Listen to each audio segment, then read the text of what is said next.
I pledge allegiance to the flag of the United States of America and to the republic for which it stands, one nation under God, indivisible, with liberty and justice for all.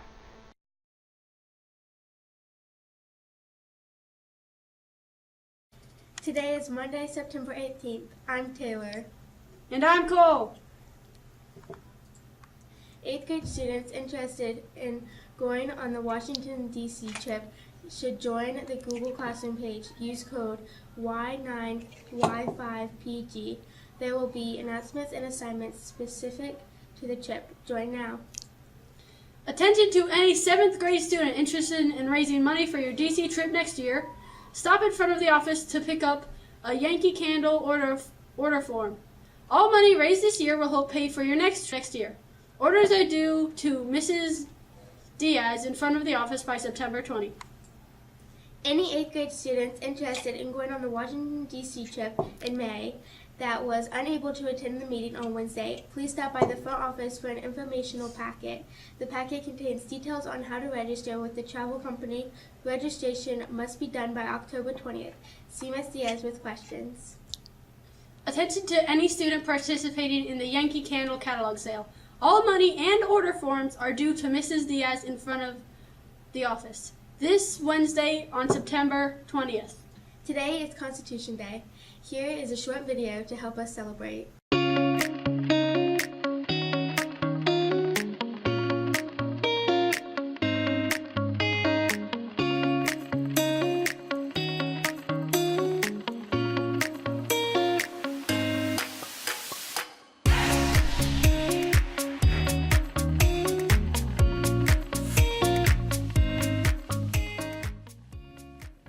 Welcome to the National Constitution Center. We're here to talk about the 14th Amendment to the Constitution.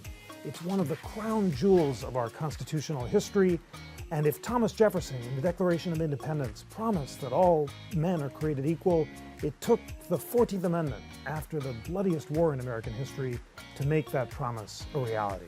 So what does the 14th Amendment say? Well, the best place to read it is on the Interactive Constitution, which you can find in the App Store and also at constitutioncenter.org. And I've got mine here, and I'm going to read to you the first part of the 14th Amendment. There are basically three big clauses we're going to talk about, and the first one is called the Privileges or Immunities Clause.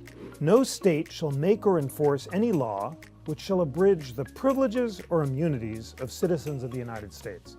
Well, what does that mean? The Privileges or Immunities Clause, like the rest of the 14th Amendment, was drafted by someone called John Bingham.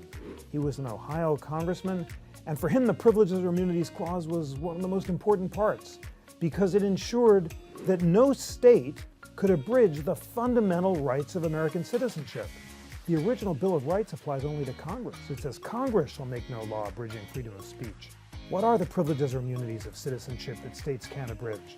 Well, they include most of the rights in the original Bill of Rights, like the rights of free speech, the right to be free from unreasonable searches and seizures. They also include rights to make contract and to sue and be sued, the basic civil rights that had been denied by southern states after the Civil War to African American citizens. And the clause guarantees that all citizens, African American, white, anyone at all, is entitled to these basic privileges or immunities, and it was an incredibly important guarantee. Unfortunately, the Privileges or Immunities Clause was basically read out of the Bill of Rights by the Supreme Court in a case called the Slaughterhouse Cases that came down soon after the 14th Amendment was passed.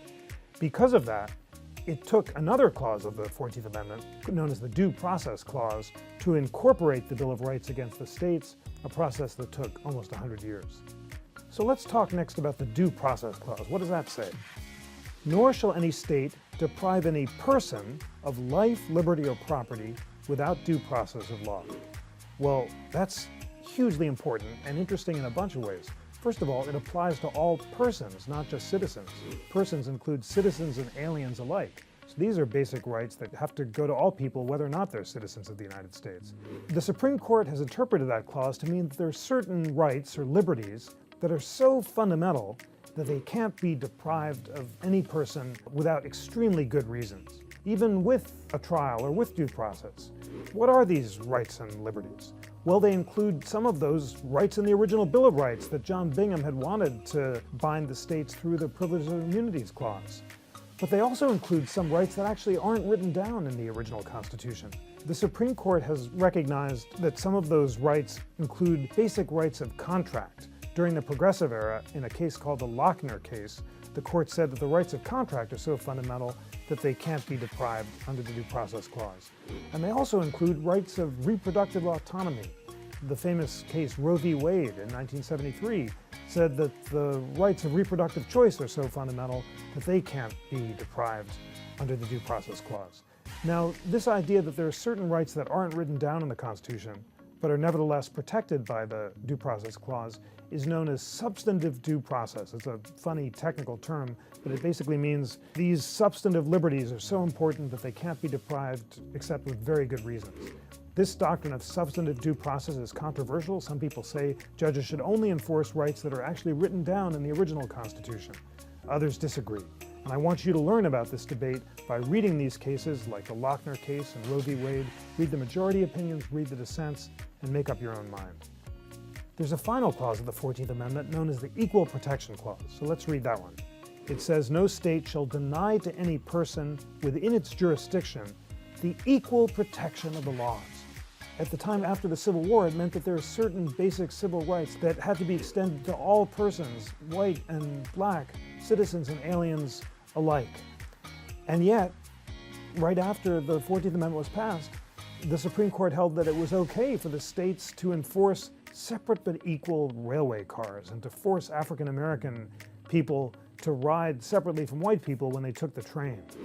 It took decades for the Supreme Court to overturn that case, and in 1954, in the famous Brown versus Board of Education decision, the Supreme Court said that separate but equal public facilities are inherently unequal, and that states could not force African American citizens to go to separate public schools from white people.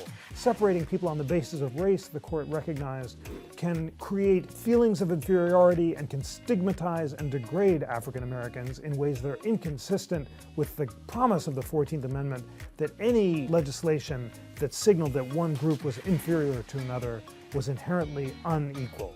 It finally made real the promise of Jefferson, of Lincoln at Gettysburg, and of the 14th Amendment itself by insisting that the 14th Amendment neither knows nor tolerates classes among citizens. The Brown case ensured that the promise of the 14th Amendment became constitutional reality.